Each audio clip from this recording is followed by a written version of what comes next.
மறுபடியும் சந்திக்கணும்னு முயற்சி பண்ணீங்க, நான் என்ன பண்ணுவேன்னு எனக்கே தெரியாது.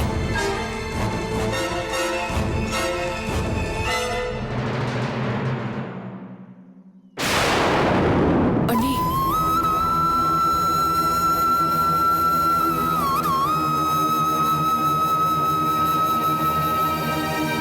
என்ன அண்ணி இது? நீங்க இப்படி சரவெடி மாதிரி படபடன்னு புரிஞ்சு தள்ளிட்டு நீங்க பாட்டுக்கு போறீங்க. பாரு, என்ன அண்ணின்னு கூப்பிட்டாதுன்னு உனக்கு ஏற்கனவே சொல்லியிருக்கேன். அதுக்காக உங்களை பேர் சொல்லிய கூப்பிட முடியும் அண்ணி? நான் பேசணும் வாங்கன்னு போன் பண்ணி கூப்பிட்ட உடனே நீங்க இங்க வந்தீங்களே, எதனால வந்தீங்க? எங்க அண்ணன் மேல இருக்கிற பாசத்தால தானே?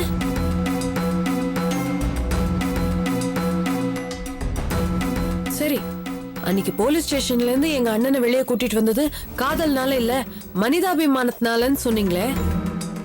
ஆனா இன்னைக்கு இங்க வந்திருக்கீங்களே, இதுக்கும் பேரு மனிதாபிமானமா? என்ன பேசுற நீ? உன் அண்ணன் கிட்ட பேசணும்னு என்கிட்ட போன்லயே நீ சொல்லியிருந்தா சத்தியமா நான் இங்க வந்திருக்கவே மாட்டேன். ஏதோ கொஞ்ச நாள் உங்ககிட்ட பழகின தோஷத்துக்காக வந்தா அதுக்கு நீ இப்படி சாயம் பூசுவியா? சரி அண்ணி, உங்க மனசுல எங்க அண்ணன் மேல அன்பே இல்லைன்னு வச்சுப்போம். ஆனா எங்க அண்ணன் மனசு முழுக்க நீங்க தான் நிறைஞ்சிருக்கீங்கறத உங்களால புரிஞ்சுக்க கூடவா முடியல? அதெல்லாம் புரிஞ்சுக்க வேண்டிய அவசியமும் இல்ல, அதுக்கு எனக்கு நேரமும் இல்ல. அப்படி வெறுத்து பேசாதீங்க அண்ணி. உங்க மேல அவர் உயிரையே வச்சிருக்காரு. அதனாலதான் இன்னைக்கு 100 பவுன் போட்டு ஒரு பொண்ணு வரானாலும் அங்க போகாம உங்களை பார்க்கணும்னு இங்க வந்திருக்காரு. அண்ணன் உங்க மேல வச்சிருக்கிற நேசத்தை புரிஞ்சுக்கோங்க அண்ணி. வசதியான இடம் கிடைச்சா ஏன் வேண்டான்னு சொல்லணும்? உன்னையும் தங்கச்சிங்களையும் கரையேத்துறதுக்கு அது யூஸ்ஃபுல்லா இருக்குமே.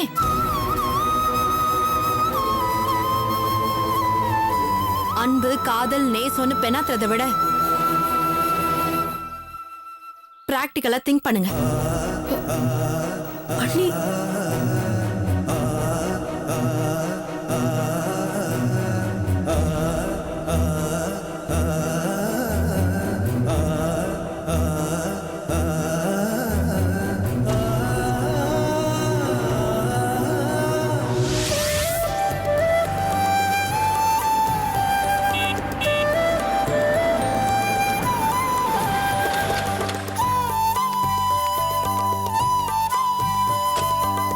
வாங்க வாங்கம்மா.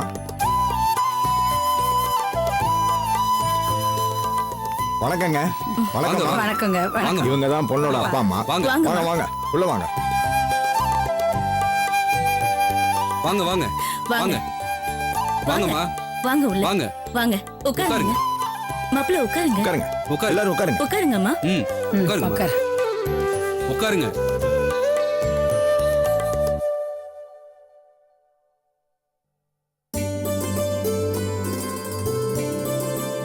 கந்தசாமி என்ன, இவங்க தான் பையனோட அம்மா, பேரு சிவகாமி.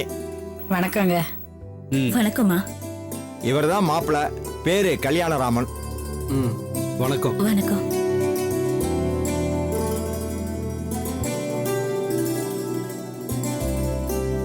சிவகாமி அம்மா, நீங்க சொன்ன விஷயத்தை எல்லாம் விவரமா சொல்லிட்டேன். மேற்கொண்டு நீங்க நேரடியாவே பேசிக்கிங்க. தரகரே, நம்ம கேட்டதுக்கு தான் அவங்க சம்மதம் சொல்லிட்டாங்கல்ல. அதுக்கப்புறம் இதுல பேசுறதுக்கு என்ன இருக்கு? சட்டப்பட்டுன்னு பொண்ணை பார்த்துட்டா கல்யாணத்தை ஏற்பாடு பண்ணதுக்கு சரியா இருக்கும். தேங்காய் உடைக்கிற மாதிரி பட்டுன்னு சொல்லிட்டீங்கம்மா. இருந்தாலும் எங்க தரப்புல நான் மறுபடியும் சொல்லிடுறேன். இந்த திருப்பனந்தாள் ஏரியாலே பெரிய ஒரு கடை நம்மளது தான். ஆமாங்க. சொத்து பத்துன்னு ஊர் முழுக்க நிறைய கிடைக்குது. விவசாயம், ரைஸ் மில்லு, லைன் வீடுன்னு கடவுள் புண்ணியத்துல வருமானத்துக்கு எந்த குறையும் இல்லைங்க.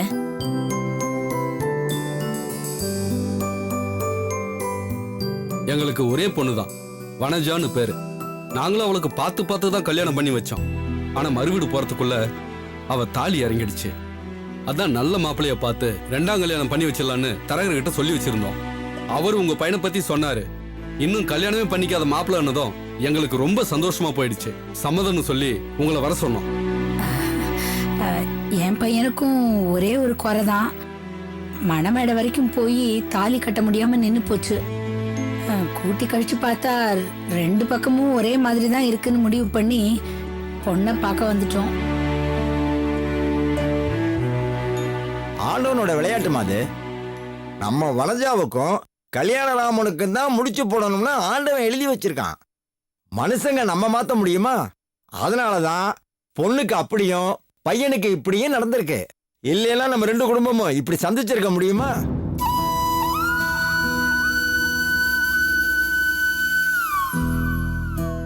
எல்லாம் நல்லபடியா நடந்தா நல்லதுதான். சம்மந்தி, நாங்க 40 பவுன் நகை தான் போட சொல்லி கேட்டோம். ஆனா நீங்க 100-150 பவுன் போடுறதா சொன்னீங்கன்னு தரகர் வந்து சொன்னாரு. எங்களுக்கு அவ்வளவு பேராசையெல்லாம் இல்லைங்க. இந்த 40 பவுன் கூட என் பொண்ணு பெரிய நாகிய கரையேத்துறதுக்காக தாங்க கேட்டோம். இதையெல்லாம் தரகர் உங்ககிட்ட சொன்னாரா? எல்லா விவரத்தையும் சொன்னாரு. எங்களுக்கு பரிபூர்ண சம்மதம்.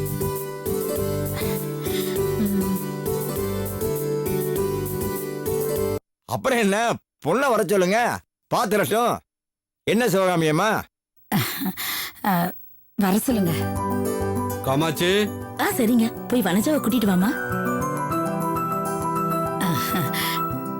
டே கல்யாணம், பொண்ணை நல்லா பாத்துக்க.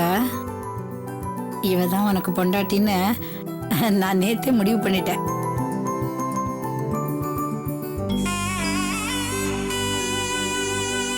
சிவகாமியம்மா, இதுதான் பொண்ணு, பாத்துக்குங்க.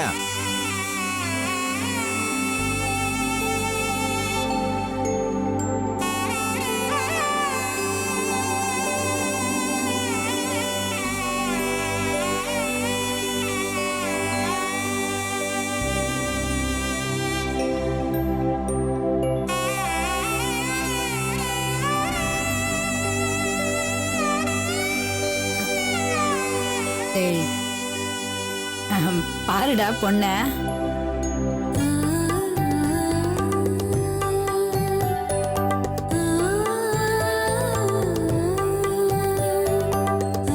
குடுமா.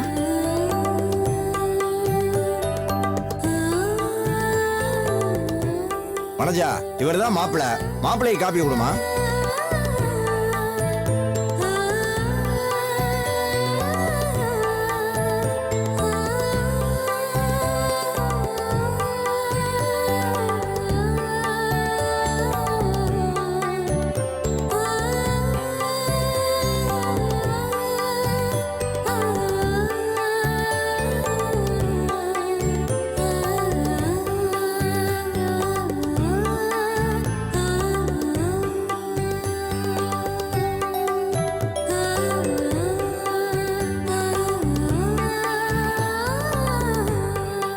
வனஜா, நீ உள்ள போமா.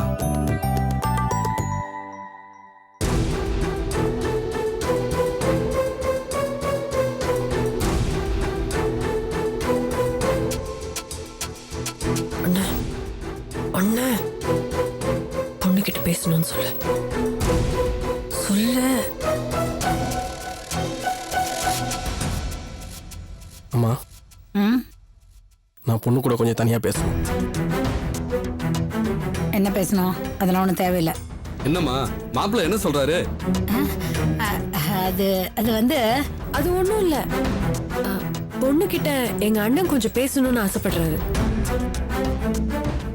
அதுக்கு என்ன, தாராளமா போய் பேசிட்டு வரட்டும்.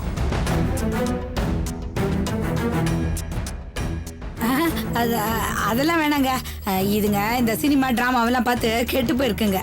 கல்யாணத்துக்கு அப்புறம் எவ்வளவு வேணாலும் பேசிக்கிட்டுமே. அட என்னம்மா, மாப்பிள்ளை ஆசைப்பட்டாரு, போய் பேசிட்டு தான் வரட்டுமே. அதனால என்ன இப்போ? இல்ல, அப்புறம் என்னன்னு போ, போய் பேசிட்டு வா. போ.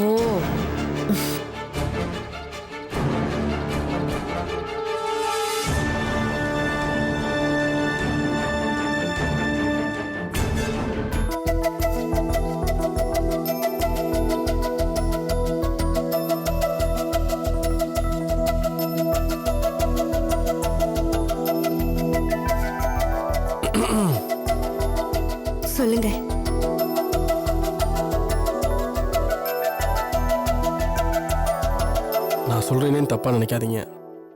ஆ, உங்களை பார்த்தா எல்லாருக்கும் பிடிக்கும். ஆனால் நான் பிடிக்கலன்னு தான் சொல்ல போகிறேன்.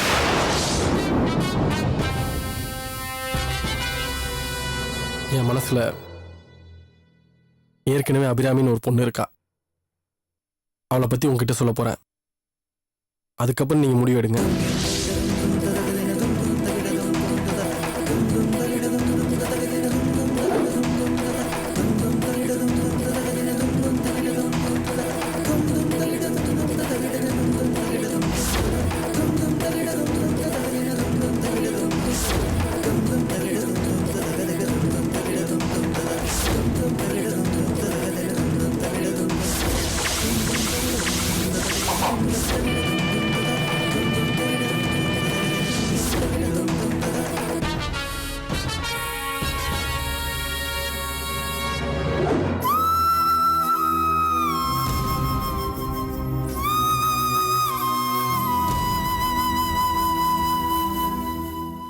கவரிங் நகைன்ற ஒரே காரணத்தினால தான் எங்க மேரேஜே நின்று போச்சு.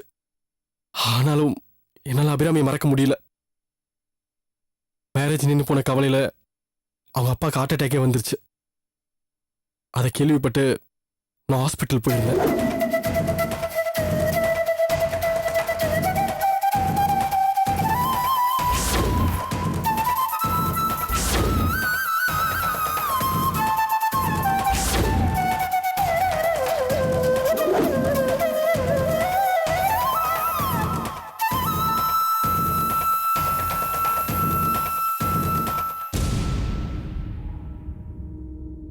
திரும்பவும் அபிராமி மனசு மாதிரி என்னை ஏத்து பண்ற நம்பிக்கை எனக்கு இருக்கு.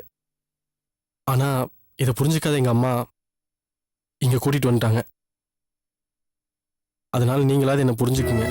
மனசுக்குள்ள அபிராமியை வச்சுக்கிட்டு என்ன எதுக்குங்க பொண்ணு பார்க்க வந்தீங்க? உங்க அம்மா கிட்ட தீர்மானமா சொல்லி வராம இருந்திருக்கலாமே. நான் என்ன சொல்லி எங்க அம்மா கேட்கல. அவங்களுக்கு என் கல்யாணம் மூலியமா என் தங்கச்சி பெரிய நாயகியோட கல்யாணத்தை நடத்திடணும். அதுதான் அவங்களுக்கு முக்கியம். சரி, இப்ப நான் என்ன செய்யணும்? நான் பொண்ணு பிடிக்கலன்னு சொன்னா எங்க அம்மா கண்டிப்பா ஏத்துக்க மாட்டாங்க, ஒத்துக்கவும் மாட்டாங்க. அதனால நீங்களே என்ன பிடிக்கலன்னு சொல்லிருங்க.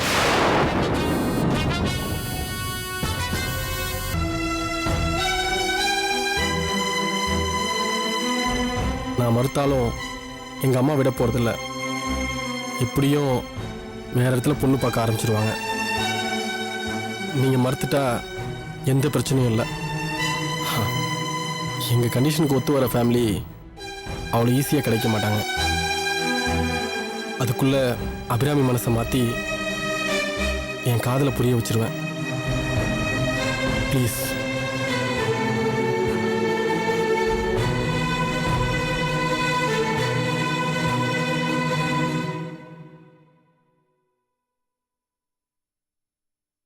சரி, நீங்க சொல்ற மாதிரியே சொல்லிடுறேன். தேங்க்ஸ்ங்க.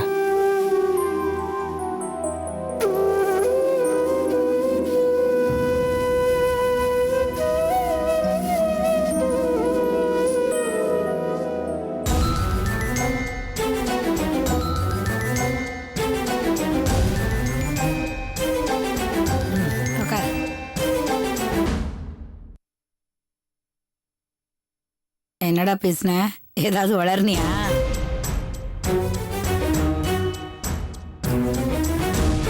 என்ன சிவகாமி அம்மா, மாப்பிள்ளைக்கு பொண்ணை பிடிச்சிருக்காமா? பிடிக்காம இருக்குமா? என் பேச்ச அவன் மறுக்க மாட்டாங்க. எனக்கு பிடிச்சாலே அவனுக்கு பிடிச்ச மாதிரி தான்.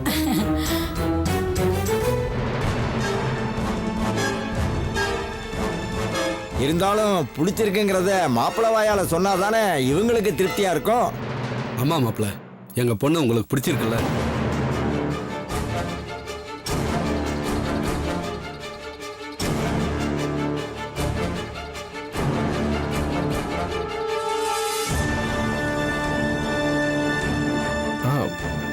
பிடிச்சிருக்கு.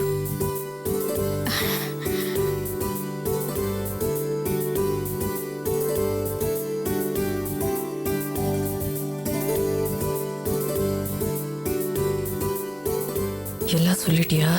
ம் சொல்லிட்டேன். அப்புறம் என்னங்க, மற்ற விஷயமெல்லாம் பேசி முடிச்சிட வேண்டியதானே? ஓ பேசிடலாமே. அம்மா என்ன? ஒரு நிமிஷம்.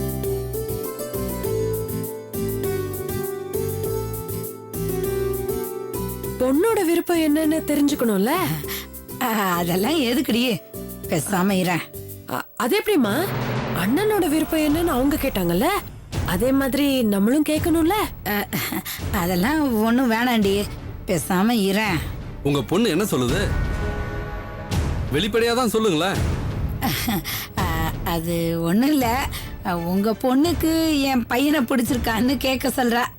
மாப்பிள்ளைய பிடிக்கலன்னு யாராவது சொல்லுவாங்களா? இருந்தாலும் உங்க திருப்திக்காக கேட்டுருவோம். ம்.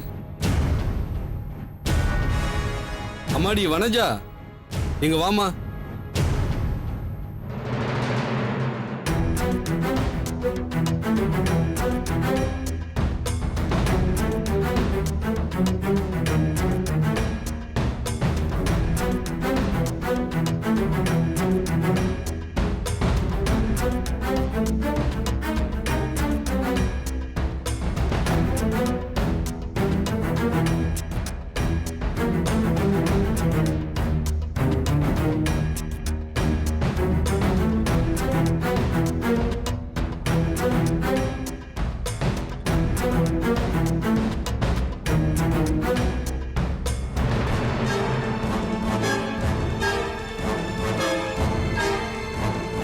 ஏம்மா வனஜா, உனக்கு மாப்பிள்ளைய பிடிச்சிருக்கா?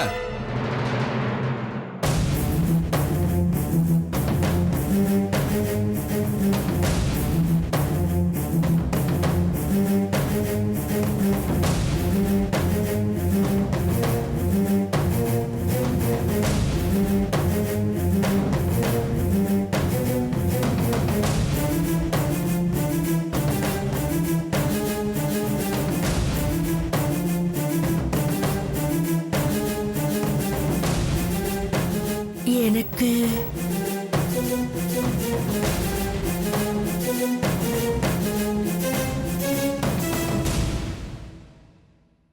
ரொம்ப ரொம்ப பிடிச்சிருக்கு.